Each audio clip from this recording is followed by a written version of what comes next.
At umalis nga tayo ngayong araw kahit bumabagyo. Si Pipito ay parating na kaya naman dumiretso tayo dito sa Tanza Oasis.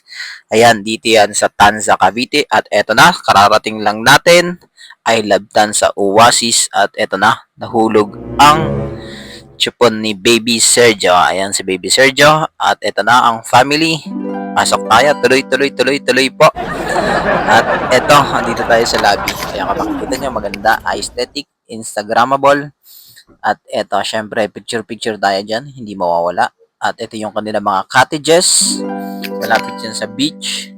Ayan, kung gusto nyo pumunta rito, ay puntahan nyo na po ngayon. Kailangan na po kayo ngayon dito.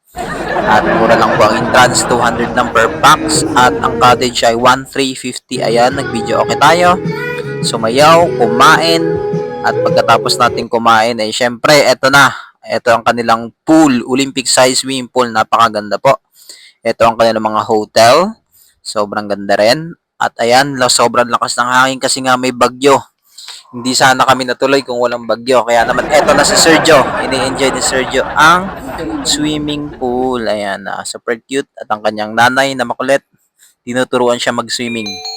Ito, tinuturo sa kanya yung basic dito para sa floating lang muna. At kung mapapansin nyo, meron siyang salbabida sa ulo para lumutang ang kanyang ulo. At ito naman ako, tinuro ako na siya mag-floating. Ayan, bibitawan na natin yan si Sergio. Sergio. Ayan, bibitawan natin si Sergio in 3, 2, 1. Ayan na. Ayan, so inaaral niya yung basic sa swimming. Ayan.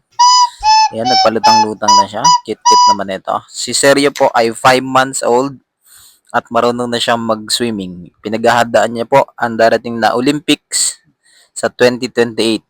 At sasabak siya sa, ano yan? Rio Olympics ba yan? So, ayan na. Umuwi na tayo. Bye!